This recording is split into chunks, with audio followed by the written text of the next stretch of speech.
Hoy entraremos a mirar entonces el capítulo 2 y empezaremos con la iglesia de Esmirna. Vamos a orar para que el Señor sea bendiciendo nuestras vidas. Padre, yo te doy gracias en esta hora. Gracias porque tú has sido fiel hasta el día de hoy con nosotros. Tu presencia se ha hecho una realidad. Quiero colocar todas las personas que están en este momento contactándose a través de este medio. Bendice nuestras vidas. Glorifícate, Señor, de una manera muy especial en cada corazón y en cada vida. Muchas gracias por tu amor, fidelidad, misericordia y porque día a día estás con nosotros, Señor, a través de estas transmisiones. Muchas gracias, tú eres fiel y eres bueno para con nosotros, en el nombre de Jesús. Amén. También saludo a Anderson, que está por aquí reportándonos que estamos por aquí juntos en esta transmisión. Bueno, hoy vamos a hablar acerca de la iglesia, la segunda iglesia que aparece acá, que sería la iglesia de Esmirna. Vamos a ver si la logro ubicar aquí para todos. Creo que ya está. La iglesia de Esmirna, capítulo 2 del libro de Apocalipsis, versículo 8 al 11.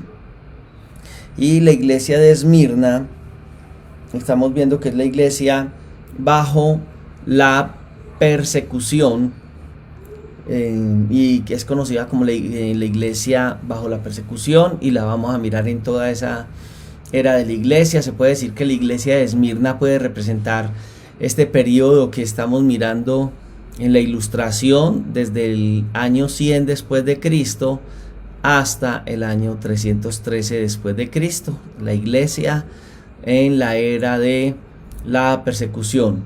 Muy bien. Desde la muerte del apóstol Juan, entonces estaríamos viendo a esta iglesia. Perdónenme por aquí.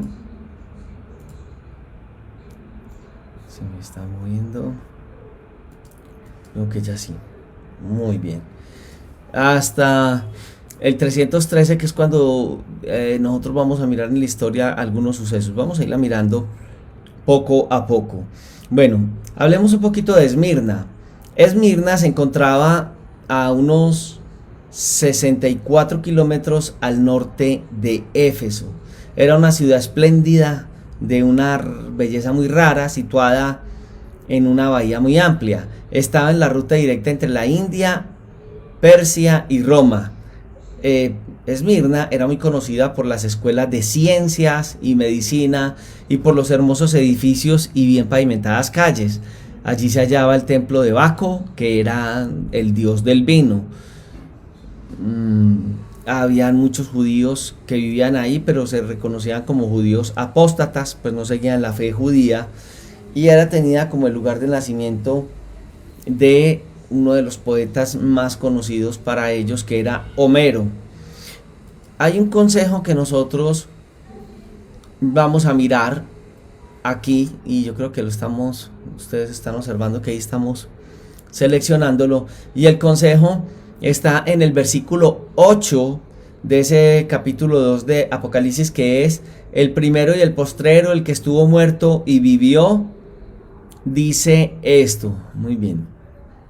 Y entonces va a aparecer un elogio, ¿cierto? El elogio que nos está dando en este punto Apocalipsis para esta iglesia es que ellos habían sufrido mucha pobreza por nuestro Señor Jesucristo, aunque mire que en el contexto bíblico Dios los veía a ellos como ricos. Muchos creyentes pertenecieron a los distintos gremios de trabajadores de la comunidad antes de la conversión, pero cuando vienen a la fe cristiana pierden el derecho a esos gremios, y por eso entonces ellos han sufrido pobreza.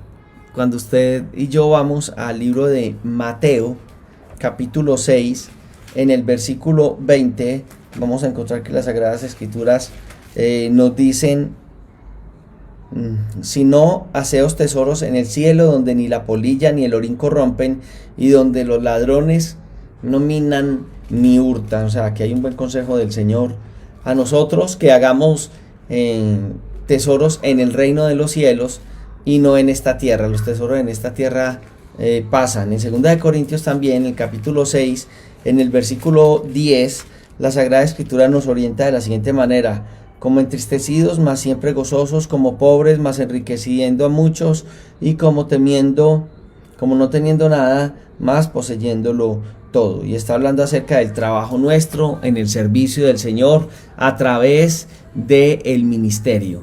Muy bien, ¿qué podemos mirar también frente a esto? Que ellos habían padecido persecución por causa del reino de los cielos, ¿cierto? Estamos mirando en este punto cómo el Señor está haciendo ese elogio a esta iglesia. Muy bien, entonces ellos habían padecido persecución por causa de Cristo, pero Dios les prometió un galardón. Los instigadores de esta persecución eran judíos apóstatas, instrumentos de Satanás.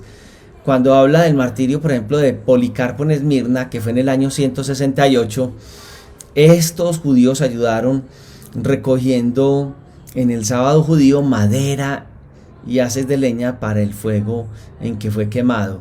En el capítulo 2 del libro de Romanos, en el verso 28, vamos a encontrar instrucciones de las Sagradas Escrituras frente a estas situaciones, ¿cierto? Que dice Romanos 2:28, pues no es judío el que lo es exteriormente, ni es la circuncisión la que se hace exteriormente en la carne. Y el verso 29 dice, sino que es judío el que lo es en el interior, y la circuncisión es la del corazón, en espíritu, no en letra, la alabanza del cual no viene de los hombres, sino de Dios.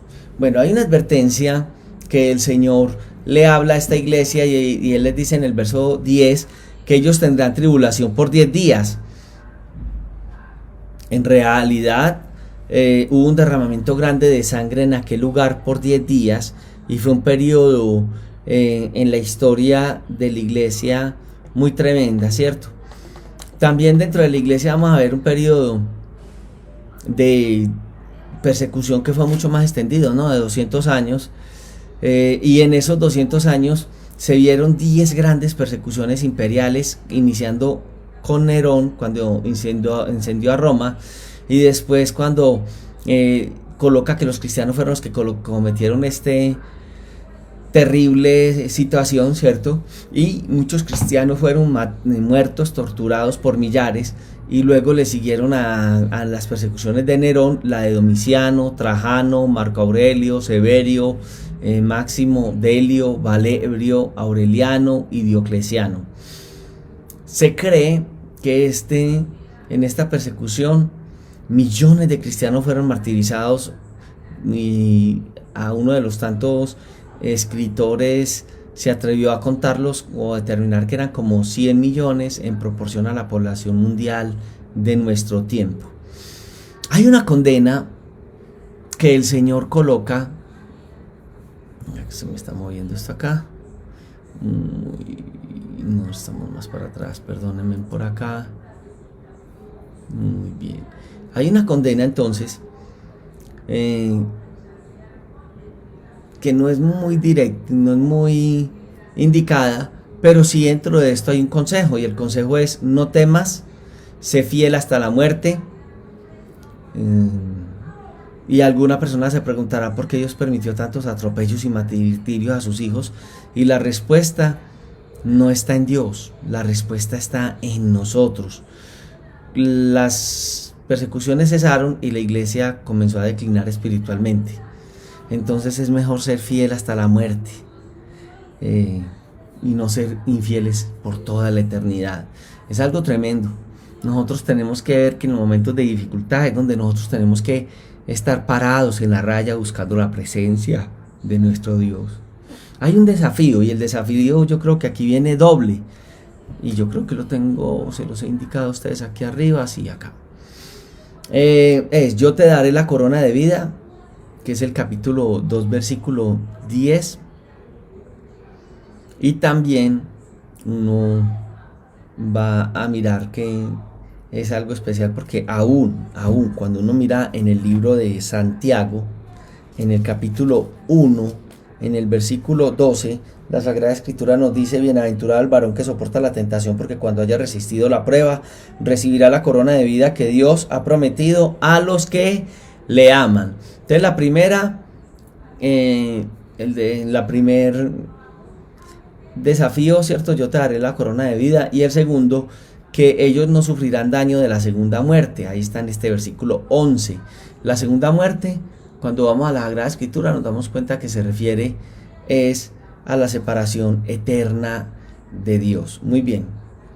Ahora, miremos entonces esas 10 persecuciones romanas que ocurrieron para la iglesia en ese momento.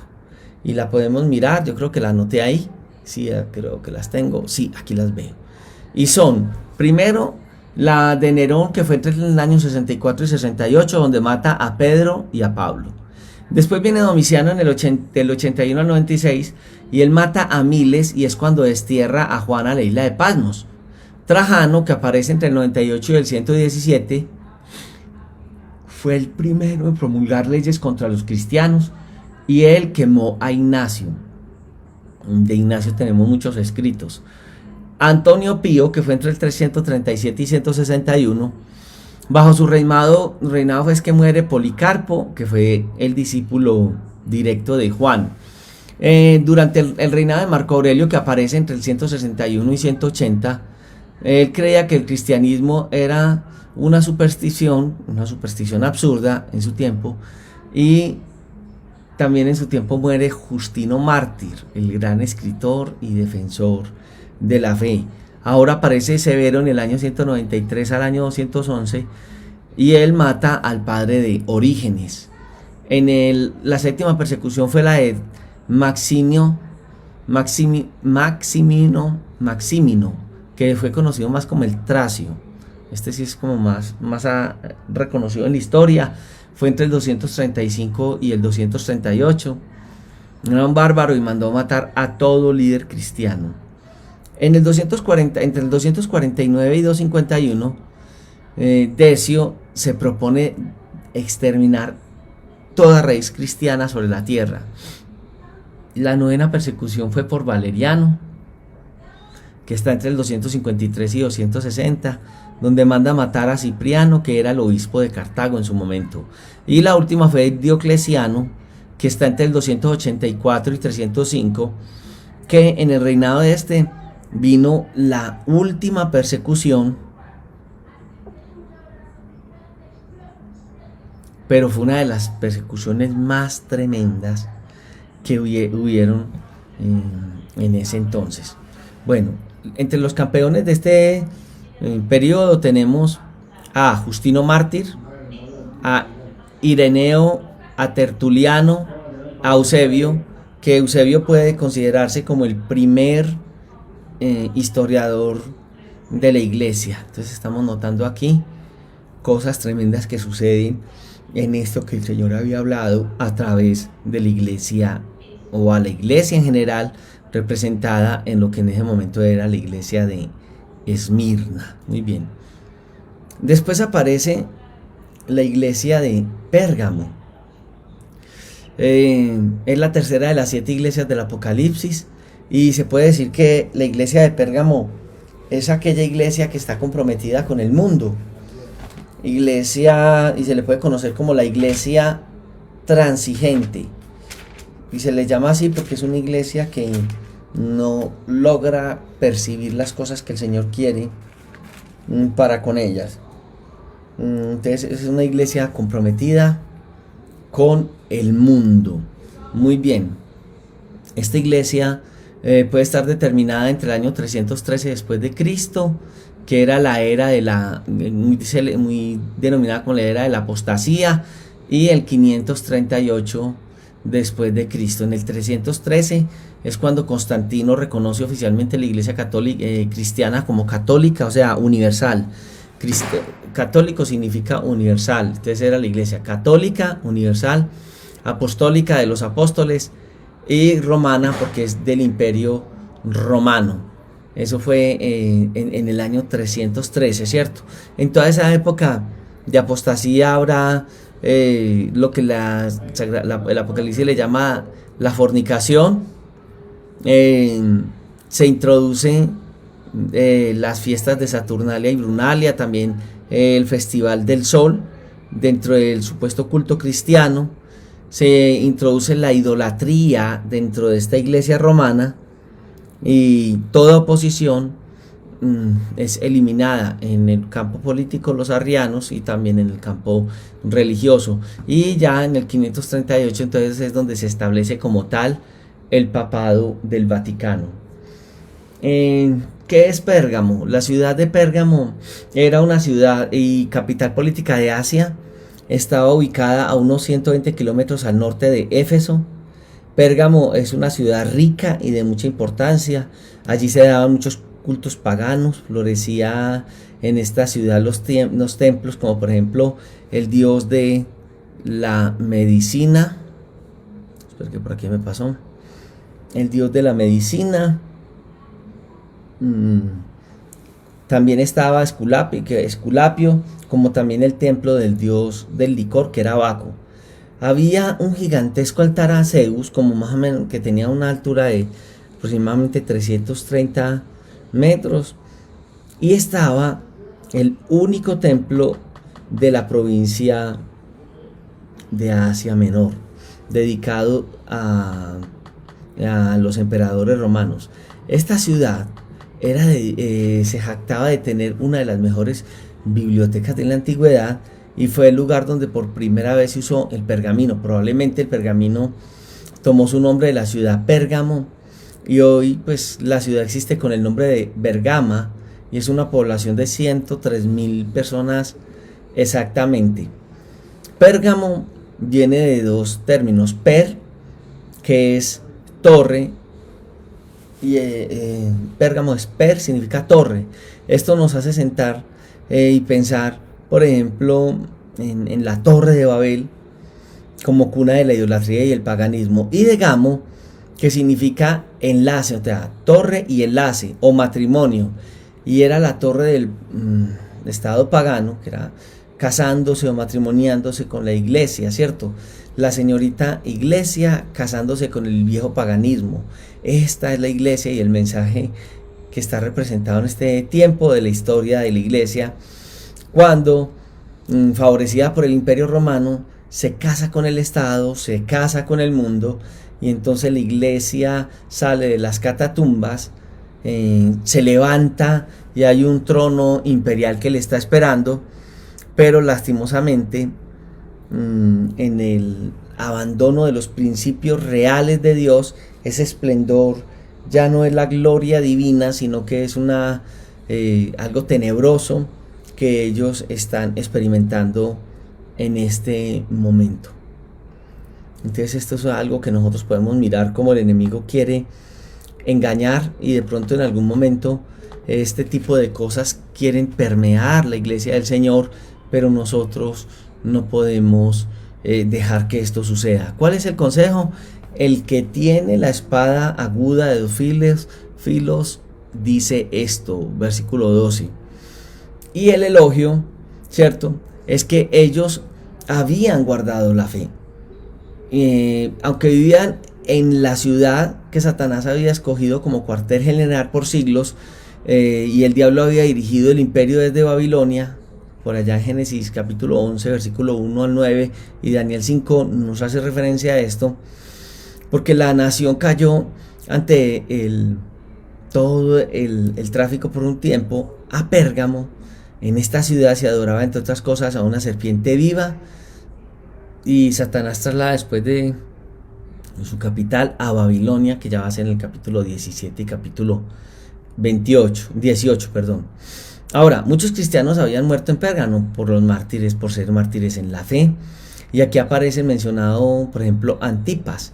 Su nombre nunca lo vamos a encontrar en los registros históricos, pero Dios sabía acerca de este creyente, que era un creyente humilde y anónimo, que vivió y murió por Cristo ya hace 20 siglos.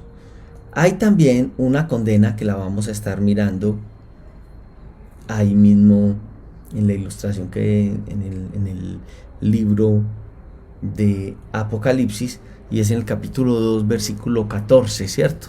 es la condena, creo que lo tengo por aquí abajo. Un momento que se me pasó. Muy bien. Perdónenme que por aquí se me está corriendo.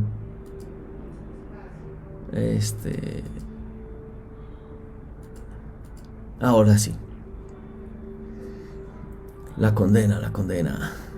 No la encuentro acá en esta parte que tengo con ustedes, pero sí la voy a mencionar. Dice: tengo unas pocas cosas contra ti. Que muchos estaban practicando la doctrina de Balaán. ¿Quién fue Balaán? Balaán fue un falso profeta del Antiguo Testamento.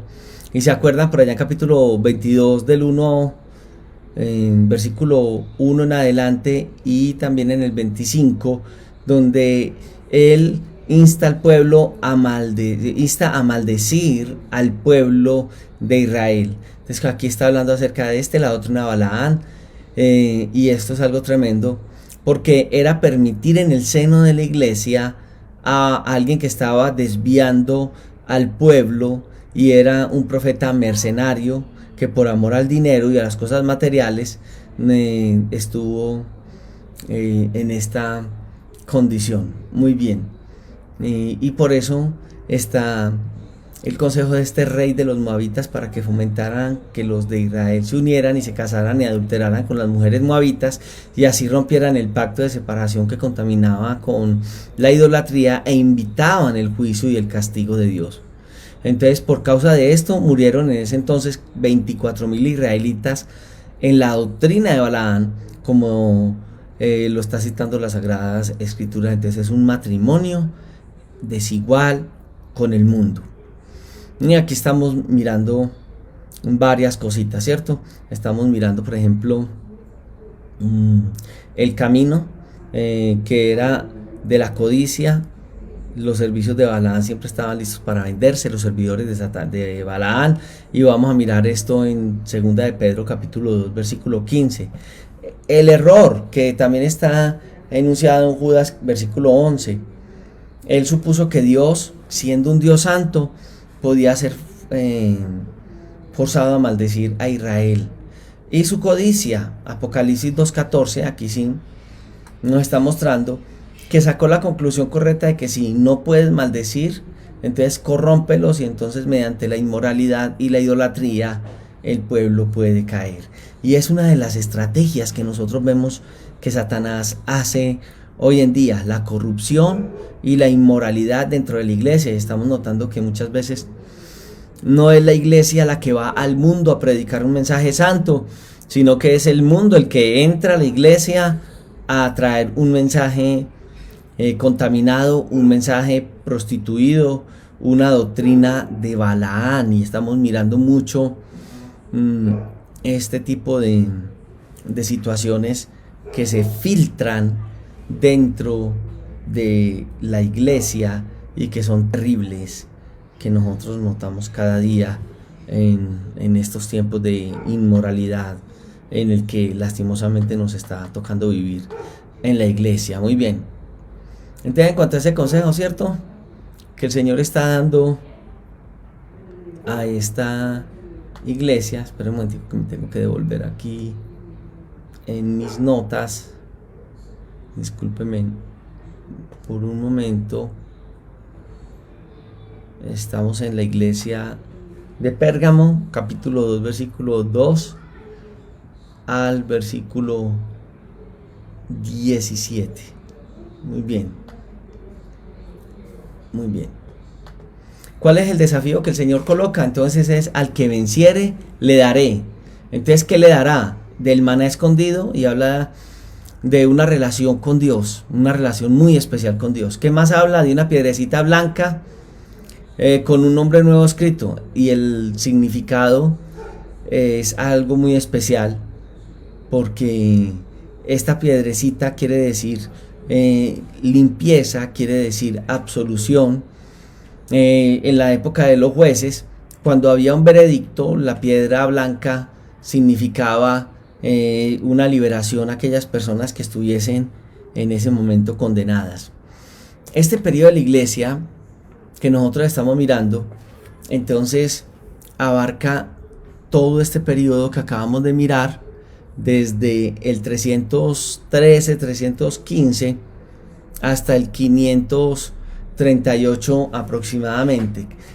¿Quiénes son los personajes de esta época? Por ejemplo, uno de ellos puede ser Constantino, que fue un soldado romano y fue hecho emperador por el padre de él, que estaba moribundo, y él se hace al poder, y es algo especial porque al enfrentar a Magencio, que él era el emperador de Occidente, Constantino se da cuenta de que tenía que fortalecer el ánimo de sus tropas y superar el sosiego que ellos tenían, y declaró en ese momento de que él había tenido un sueño, y que ese sueño era el de una cruz, y que ese símbolo era especial porque decía que al ver esta cruz, él escuchó una voz que le decía: con este signo vencerás.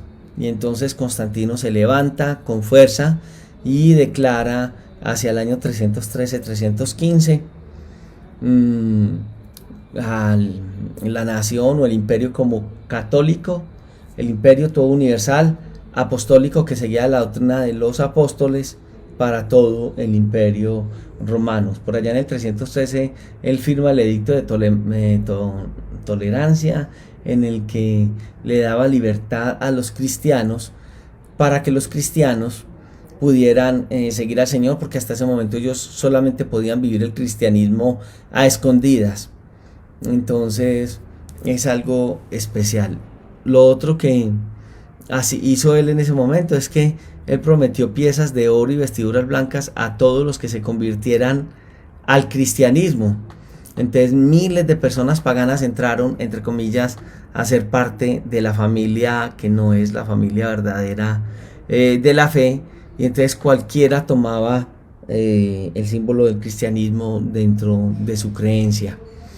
Y en esa época fue tremendo porque la iglesia llegó a ser tan mundana que no se apreciaba la diferencia que habría entre lo que era la iglesia en ese momento y el mundo. Yo creo que hoy vivimos tiempos similares, donde tenemos una iglesia tan mundana que no hay una diferencia entre lo que es la iglesia del Señor y el mundo.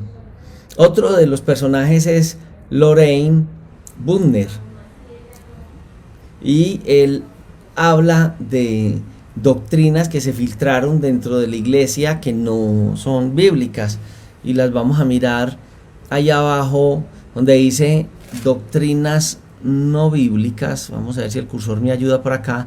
Doctrinas no bíblicas que se filtraron en la iglesia de este tiempo. Primero, orar por los muertos, que fue en el año 300. Segundo, hacer la señal de la cruz. Es como mirar esto de esta manera, sería como mirar nosotros a alguien que muere, si el Señor Jesucristo hubiera muerto, por ejemplo, con un machete, y hacer la señal del machete o hacer la señal de la horca. Es algo tremendo. La cruz significa maldición, entonces la señal de la cruz va a representar la maldición. Maldito todo aquel, dice las Sagradas Escrituras, que muere en una cruz. Otra de las doctrinas infiltradas fue la adoración a los santos y a los ángeles, que fue en el año 375. Doctrinas totalmente antibíblicas. Otra de las doctrinas, la institución de la misa en el 394. Otra de las doctrinas que se metieron y que nunca existieron en el cristianismo hasta el año 431 fue la adoración a María. Otra de las doctrinas fue la doctrina de la extremaunción para los muertos, y entonces, claro, tiene que aparecer junto con ella la doctrina del purgatorio, que aparece en el año 593. Hablar de héroes cristianos en este tiempo, tremendo, porque tendemos a varios. Juan Crisóstomo, que aparece en el 347 al 407, que fue el más grande predicador de aquel tiempo. Jerónimo, que aparece en el 340 al 420, que fue uno de los eruditos más tremendos que tradujo la Biblia al latín. Y Agustín, que aparece en el 354 al 430, que ya sí es conocido y es visto como uno de los más grandes teólogos de todos estos tiempos. Muy bien, Hablemos de la siguiente iglesia, que es ya la iglesia de Tiatira.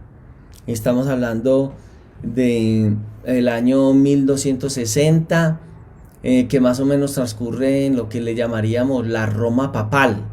Y entonces estamos viendo que Dios está hablándole, en este caso en Apocalipsis, a la iglesia de Tiatira, en el capítulo 2, versículo 18 del libro de Apocalipsis. Muy bien.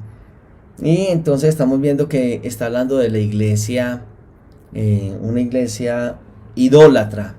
Y recuerde que el mensaje decía: escribe el ángel de la iglesia en Tiatira, el hijo del hombre, el que tiene los ojos como llama de fuego y pies semejantes al bronce bruñido, dice esto: yo conozco tus obras, amor y fe y servicio y paciencia, y que tus obras postreras son más que las primeras, pero tengo unas cosas contra ti, que toleras a esa mujer llamada Jezabel. Ya vamos para allá. Entonces, ¿qué estamos mirando entonces?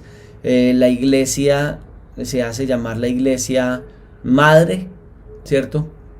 Y es una época tremenda. Se dice que es una época dividida en dos fases: una época de tribulación espiritual y una época de gran tribulación. No es la tribulación la gran tribulación, aunque algunos en ese momento lo creían. Y habla entonces de que se levantan la iglesia católica como madre, y se levantan la luterana, la calvinista y la anglicana, ¿cierto? Está conocida la iglesia, reconocida en ese tiempo como una iglesia ramera, por haberse convertido en la iglesia estatal, y aparecen las hijas de la ramera por haberse hecho iglesias estatales, que son las anteriormente mencionadas. Muy bien. Bueno, entonces aquí es el reconocimiento oficial. No, estoy perdido aquí, un momentico, perdónenme que se me fue. Aquí sí. Entonces ya se establece el papado y el Vaticano, y es la unificación de la iglesia y del Estado. Muy bien. En el 517, que es en toda la mitad de este periodo, aparece Lutero y clava las 95 tesis en la iglesia de Wittenberg, y comienza la reforma protestante. Y ya en el 1798, Berthier, que es un general, toma preso al Papa Pío VI, y ya es donde le da la herida mortal al papado vaticano en ese instante. Muy bien, hablemos de la ciudad de Tiatira. Ella estaba situada a unos 56 kilómetros al sureste de Pérgamo. Fue fundada por Alejandro Magno alrededor del 300 a.C. Allí abundaban las organizaciones gremiales, y albergaban las oficinas principales de gremios como los curtidores, alfareros, tejedores, tintorerías, confecciones de ropa. Bueno, aparece también Lidia, que es la primera convertida de Pablo en Europa, que está citado por allá en Hechos, capítulo 16-14, era nativa de esta ciudad, y hoy tiene una población, esta ciudad, aproximadamente de 25,000 personas. ¿Cuál es el consejo que nosotros vamos a encontrar, que el Señor habla en las Sagradas Escrituras a esta iglesia? Dice: el Hijo de Dios, el que tiene los ojos como llama de fuego y pies semejantes al bronce bruñido, dice esto, capítulo 2, verso 18 de Apocalipsis. Y el elogio, hay varios elogios. Bueno, uno, buenas obras, pero que las obras postreras sean mejor que las primeras. El segundo, amor. El tercer elogio, servicio o fidelidad. El cuarto, fe. Y el quinto, la paciencia. Muy bien, pero también va a haber una condena. Y dice: pero tengo estas pocas contra ti. Entonces aquí está hablando de una principal objeción, que la iglesia estaba centrada en el hecho de que permitía la presencia dentro de ella de una falsa profetisa llamada Jezabel. Y nosotros sabemos que había una mujer en Tiatira que corrompía la iglesia. Si su nombre era Jezabel, bueno, o si ese fue el término que el Señor la usó simbólicamente, no sabemos. Lo que sí sabemos es el significado de Jezabel, que significa púdica. Pero púdica es la apariencia, porque ella es la que seducía a fornicar. Entonces esto nos hace pensar que en la Jezabel del Antiguo Testamento, la mujer de acá, quien era mujer pagana, idólatra, malvada y cruel, y cuando ella se cansó con su rey, con el rey del pueblo del Señor, entonces corrompe a Israel en el paganismo y mata a muchos profetas del Señor,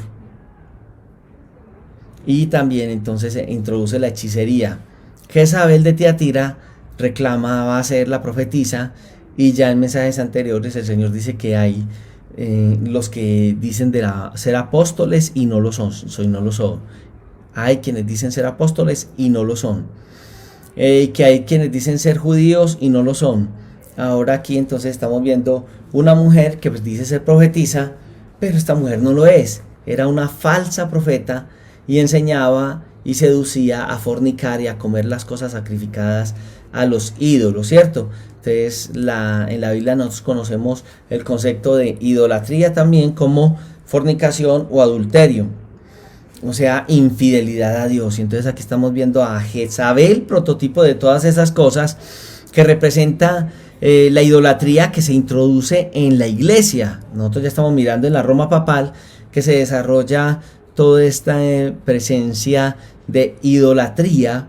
En el romanismo es muy fácil mirar la idolatría. Es más, el romanismo no es cristocéntrico, no es cristiano. El romanismo puede ser es mariano, y entonces en el romanismo se ve la mariolatría, ¿cierto? Que es el jezabelismo, llevando a la gente que aparentemente quiere seguir al Señor Jesucristo a seguir la mariolatría. Muy bien.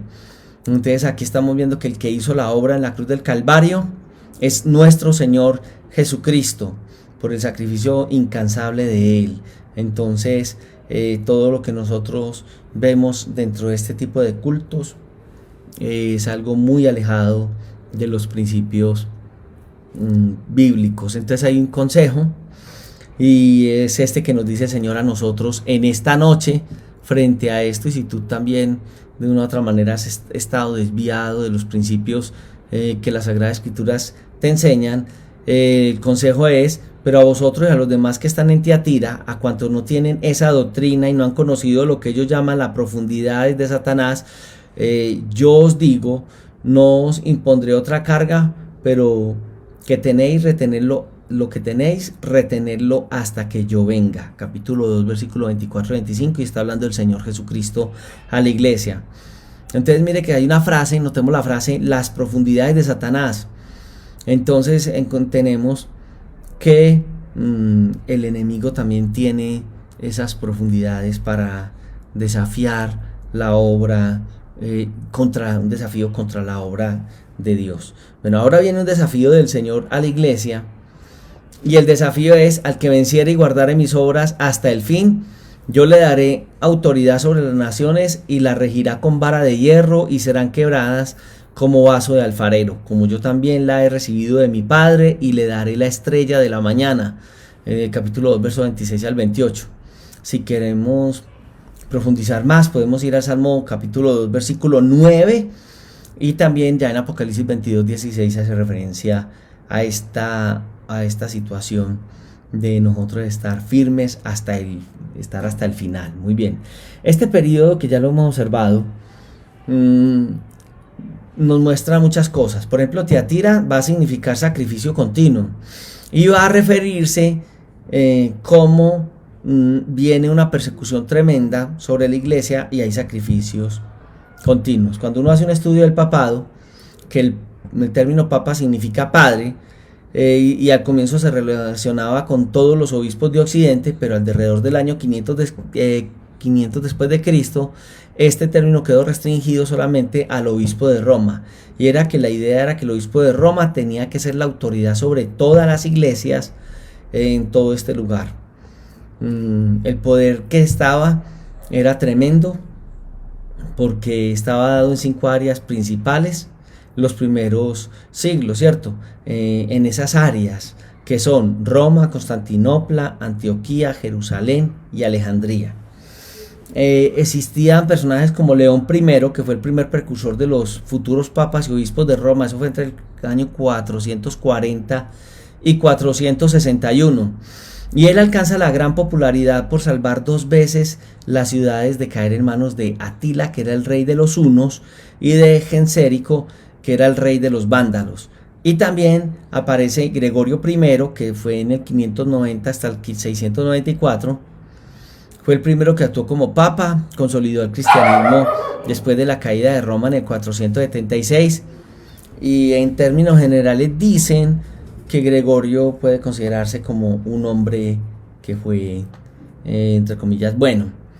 Vamos a hablar de algunos papas malos que aparecen en ese periodo.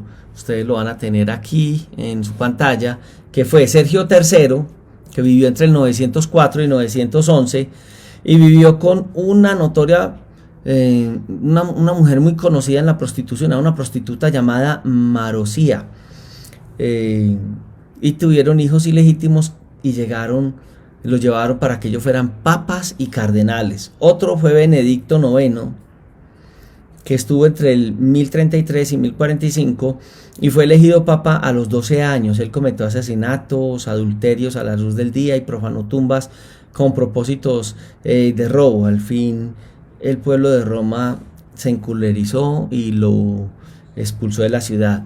Y va a aparecer también entonces Gregorio IV en el 1046. Este es uno de los 3 rivales que se disputaron el trono en este tiempo. Estaba Benedicto IX y Silvestre X. También lo reclamaban en Roma, y ellos en medio de esto entonces llenaron este lugar de a Roma de asesinos alquilados para llegar al papado. Y ya cuando Enrique X interviene, quita de en medio a los 3 y nombra a su propio papa, que fue Clemente II. Bueno, también podemos hablar de Inocencio III, que aparece en el 1198 al 1216. Este fue el más poderoso de todos los papas y condenó la Carta Magna de Inglaterra y prohibió la lectura de las Sagradas Escrituras. Ya en esta época aparecen héroes también, héroes como John Wycliffe o Juan Wycliffe, que fue el primero en traducir la Biblia al inglés. Está Juan Hus, fue un predicador tremendo que puso siempre las escrituras por encima de la iglesia y lo asesinaron en la hoguera por orden del Papa. Él estuvo entre el 1369 y 1415. Estuvo William Tyndale en el 1484 y 1536, que fue el que imprime en el 1525 por primera vez un ejemplar de la Biblia al idioma inglés. Muy bien. Y la impresión de esta Biblia fue la que había hecho Wycliffe. Tyndale imprime la Biblia de Wycliffe. Y aparece Erasmo de Rotterdam, que es en el 1466 al 1536, que era un gran estudioso y erudito del Nuevo Testamento y el griego, ¿no? Bueno, hay muchas cosas que aparecen dentro de este periodo de la iglesia. Por ejemplo, cuando estamos mirando el mensaje que el Señor está dando a la iglesia de Pérgamo, menciona algunas doctrinas herejes y de demonios que ya se estaban desarrollando en la historia de la iglesia. Entonces hablemos de esas doctrinas satánicas. La primera, en el año 607 después de Cristo, es que Bonifacio III por primera vez se da al obispo de Roma el nombre de Papa. En el 709, la necesidad de tener que besar los pies del Papa. En el 786, la adoración de las imágenes y reliquias. En el año 850, comienza el uso del agua bendita. En el año 995, aparece la canonización de los muertos para devoción y adoración. En el año 998, ya aparece la necesidad de ayunar los viernes de Cuaresma, el último viernes de Cuaresma, y se establece en el 1079 el celibato para los sacerdotes. En el 1090 el rezo del rosario. En el 1084 que se da inicio a la Inquisición, que es la matanza de todos los cristianos evangélicos que no aceptaban estas prácticas antibíblicas y paganas, ni el señorío del Papa, sino el del Señor Jesucristo. En el año 1190 aparece la venta de indulgencias, que era pagar dineros para ser perdonados por los que necesitaban ser perdonados, era una forma de vender el cielo. En el año 1215 aparece la doctrina de la transustanciación, que significaba que el pan se convertía en el cuerpo de Cristo y el vino, el pan en el cuerpo de Cristo y el vino en la sangre literal de Jesús. Entonces se supone que en el momento de la elevación, en la iglesia, pues en la misa, en ese momento el pan se convierte en cuerpo de Cristo, y quien come el pan está comiendo el cuerpo de Cristo, y quien bebe vino está bebiendo la sangre de Cristo. En el año 1220 aparece la adoración a la hostia, que es esa obleíta que nos ofrece el sacerdote en ese momento, en ese mismo concepto de doctrina de la transustanciación. En el año 1229 la Biblia es prohibida para que la lean los feligreses, y en el 1439 la copa es prohibida a los feligreses en la comunión, solamente el pan. En el 1439 aparece la enseñanza del purgatorio, y en el año 1439 también aparece el sacramento del bautismo de niños. La confirmación, que en la fe católica es recibir supuestamente al Espíritu Santo. Aparece la Eucaristía, que tendríamos que entrar a ver todo el concepto de la herejía de la misa, ¿cierto? Aparece la penitencia, que es la pena y el castigo de imponer el confesor al penitente. Aparece la extremunción, que es la liturgia para los moribundos, y aparece el matrimonio para los feligreses, prohibido para los sacerdotes en ese momento, y todos vemos pues en las Sagradas Escrituras que todo sacerdote debe ser casado, y es una orden bíblica que debe ser casado, marido de una sola mujer, pero debe ser casado todo sacerdote. Primera en Timoteo lo vamos a encontrar, y en Tito también lo vamos a encontrar. En el año 1508 se aprueba el rezo del Ave María. En el 1534 se funda la orden de los jesuitas. En el 1545 se le concede a las tradiciones de la iglesia igual autoridad que la Biblia. En el 1546 los libros apócrifos son añadidos a la Biblia. Apócrifo significa no auténtico o falsa escritura. Deuterocanónico, segundo canon. Muy bien. En el año 1854 se habla de la Inmaculada Concepción de María. En el 1870 la infalibilidad del Papa. En el 1950 la Ascensión de María. En el año 1965 María es proclamada Madre de la Iglesia tradicional. Y en el año 1984 ya estamos hablando de la consagración del mundo a María. Esto es como lo que nosotros empezamos a observar dentro de todo este concepto que estamos mirando en las Sagradas Escrituras. Muy bien, déjenme mirar por aquí a ver si puedo pasar a esta parte, y creo que ya estamos nosotros aquí al final. No, por un momentico que estoy organizando esta partecita. Muy bien. Escena 1. Espero que aquí sí se nos den las cosas. Muy bien. Muy bien. Voy a ver si somos capaces de hacer esto.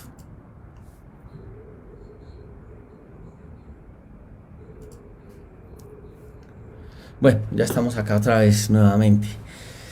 Bueno, son datos que tenemos en todo este periodo de la iglesia, y es una bendición que podamos poco a poco ir conociendo según el mensaje de Dios para la iglesia, y qué es lo que el Señor nos quiere enseñar a nosotros para que lo podamos aplicar en nuestros días y podamos ver cómo Dios desde tiempo atrás viene hablando de esta manera.